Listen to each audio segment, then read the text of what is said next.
Madam గారు చెప్పండి madam, ఇప్పుడు పెన్షన్ 3,000 నుంచి 4,000 రూపాయలు చేశారు చంద్రబాబు నాయుడు గారు, కనుమాకు వచ్చారు 8 ఈరోజు పెన్షన్ పెంపు కార్యక్రమంలో భాగంగా ఈరోజు సామాజిక పెన్షన్స్ పంపిణీ చేయడానికి చంద్రబాబు నాయుడు గారు మంగళగిరి మండలం పెనుమక గ్రామంకి మొట్టమొదటిగా రావడం జరిగింది. చరిత్రలో ఇదొక అద్భుతమైన ఘట్టం. ఎందుకంటే ఏ సీఎం కూడా ఇంటికి వచ్చి పెన్షన్ ఇవ్వడం మనం ఎక్కడ చూడలేదు. మేము కూడా గత ప్రభుత్వంలో ఎమ్మెల్యేగా ఉన్నాం. ప్రజాప్రతినిధులు మాత్రమే వెళ్ళేవాళ్ళం తప్పితే సీఎం గారు ఎప్పుడు రాలేదు. ఎప్పుడు పార్టీ ఆఫీస్లో ఉండి బటన్ నొక్కటం, బటన్ రెడ్డి గారు కానీ ఆయన ఫేమస్ అయ్యాడు తప్పితే ఆయన ఎప్పుడు కూడా ఇంటికి వచ్చి ఒక లబ్ధిదారుల్ని ఏంటమ్మా నీకు కష్టం ఎలా వచ్చింది, అసలు ఇల్లు సరిగ్గా ఉందా, అసలు ఏ పెన్షన్ తీసుకుంటున్నా, ఒంటరి మహిళనా లేకపోతే వికలాంగుల పెన్షనా, ఏది అడిగిన పాపనే పోలేదు. కానీ ఈరోజు మరి రాష్ట్ర వ్యాప్తంగా 65 లక్షల మందికి పైగా మరి పెన్షన్ పంపిణీ చేస్తూ ఆల్మోస్ట్ 4,400 పైన ఈరోజు కోట్లు మరి మంజూరు చేయటం. అంతేకాకుండా జగన్మోహన్ రెడ్డి గారు ఒకటి అన్నారు, ఈ పెన్షన్లు 3,000 చొప్పున ఇస్తుంటేనే మనము 70,000 కోట్లు అవుతుంది సంవత్సరానికి, మేము ఇవ్వలేము కనుక ఇది సాధ్యం కాదని చెప్పేశాడు. అయితే ఈరోజు మరి అదే పెన్షన్ మరి 5 సంవత్సరాలు చూసుకుంటే ఆల్మోస్ట్ 1.5 lakh crores అవుతుంది. అయినా కానీ ఈరోజు మాట తప్పకుండా మడం తిప్పకుండా అని జగన్మోహన్ రెడ్డి గారు అన్నారు. కానీ ఆయన మాట తప్పాడు, మడం తిప్పాడు.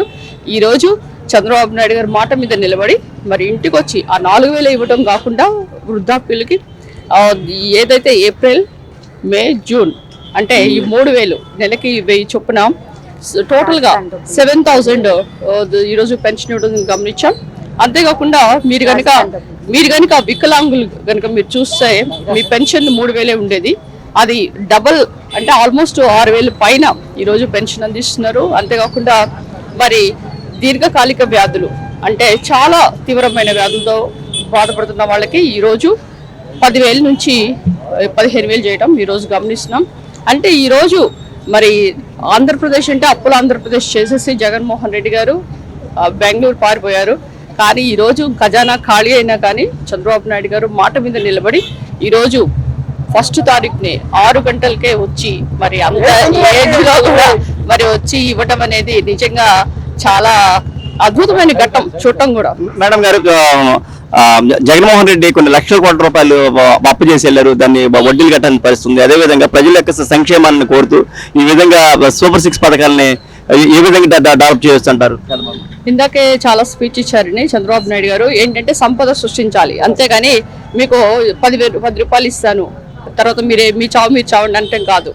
దాన్ని రెట్టింపుగా చేసి మరి ఇక్కడ రాజధాని అమరావతిని డెవలప్ చేసి పరిశ్రమలు తీసుకొచ్చి మరి పెట్టుబడులు పెట్టించి, ఎందుకంటే ఒక నమూనా చెప్పారు, హైదరాబాద్ని ఐటీ రంగంలో ముందుకు తీసుకెళ్లి 2 లక్షల కోట్లు ఈరోజు టర్న్ ఓవర్ వచ్చే మాదిరిగా ఉంది. ఎందుకంటే ఆయన పెట్టిన పెట్టుబడి 2,000 కోట్లు మాత్రమే, ఇప్పుడు 16 లక్షల మంది ఉద్యోగాలు చేస్తున్నారు.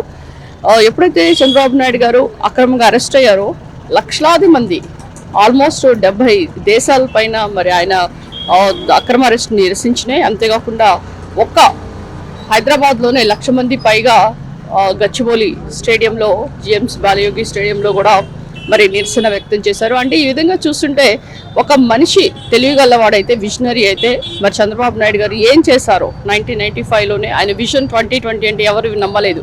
కానీ విజన్ 2020ని నిరూపించి ఆయన ఒక సమర్థుడుగా ఆయన యొక్క సత్తాను చాటుకున్నారు. కనుక విజనరీ లీడర్, తర్వాత మేరు నగధీరుడు అనే వ్యక్తి ఎవరైనా ఉన్నారంటే సంపద సృష్టించే వ్యక్తి అది చంద్రబాబు నాయుడు గారని ప్రజలందరూ నమ్మారు. అందుకే ఈ కూటమికి 164 సీట్లు, 164 1+6+4 కలిపితే 11 అయింది. అదే దేవుడి స్క్రిప్ట్ అని కూడా ఈరోజు మేము నమ్ముతున్నాం. అంతేకాకుండా రాజధాని రైతులు ఆల్మోస్ట్ 1,631 రోజులు ధర్నా చేశారు. అది మీరు కలిపినా కానీ 1+6+3+1 అది కూడా 11. కనుక రాజధాని రైతులు ఉసురు బాగా తగిలింది. కనుక అందరూ కూడా బయటకు వచ్చి వాళ్ళు ఎక్కడెక్కడ వేరే దేశాల నుండి కూడా ఫ్లైట్ టికెట్స్ కొట్టుకుని మరి హైదరాబాద్ నుంచే వేలాది మరి కార్లు రావడం అయితేనంటే 35 లక్షల మంది పైన వచ్చి ఈరోజు మరి ఎంత కసిగా ఓటేసంటే ఇదంతా సైలెంట్ ఓటింగ్. కనుక మార్పు అనేది నాతోనే మొదలైంది, ఆ మార్పు ప్రజలు కూడా చూపించారు. కనుక ఈరోజు ఈ సుభిక్షమైన పరిపాలన చంద్రబాబు నాయుడు గారితోనే సాధ్యమైందని ఇదొక ఉదాహరణ. మేడం గారు, ఒక లాస్ట్ క్వశ్చన్ అండి, గతంలో జగన్మోహన్ రెడ్డి ఎమ్మెల్యేలు కూడా దగ్గరికి వెళ్ళిన పరిస్థితి ఉంది. కానీ ఇప్పుడు చంద్రబాబు నాయుడు గారు సామాన్యుల దగ్గర కూడా వచ్చి తను స్వయంగా పాపం పర్యటన అందించారు. దీన్ని అదేనండి, దట్ ఈస్ చంద్రబాబు చెప్తున్నారు. అయితే ఏంటంటే ఇప్పుడు మీరు కనుక గమనిస్తే ఇదివరకు జగన్ గారు వస్తున్నారంటే మరి చెట్లు కొట్టించడం, పరదాలు కట్టించడం, ఇంకా ఆయన ప్యాలెస్ కి అయితే మొత్తం ఒక సెంట్రల్ జైలు మాదిరిగా మొత్తం ఇనుప చువ్వలు పెట్టి కట్టడాలు పెట్టి ఆయన ప్రహరీ కట్టించుకోవడం, ఇవన్నీ చూస్తుంటే ఎట్లా ఉందంటే ఒక మనిషికి భయం. అంటే తనకు ఫీలింగ్, గిల్టీ ఫీలింగ్. అసలు ఎమ్మెల్యేస్ కల్పిస్తే వాళ్ళకి ఎక్కడ నిధులు ఇవ్వాలో, లేకపోతే వాళ్ళ చెప్పేది నేను ఎక్కడ వినాలో, ఇవన్నీ అసలు రాజధాని మారుస్తున్నారంటే కనీసం ఒక రాజధాని ఎమ్మెల్యేగా నన్ను పిలిచి ఒక్క మాట చెప్పలేదు. సో ఆయన ఎవరు సలహాలు తీసుకోడు, సలహాలు తీసుకునే ఎన్ని సలహాదారులే చెప్తారు. ఆ సలహాల వల్లనే ఈ రోజు ఆయన ఈ విధంగా అయిపోయాడని కూడా ప్రజలందరూ కూడా తెలుస్తుంది. కనుక ఆ సలహాదారులందరూ పోయారు.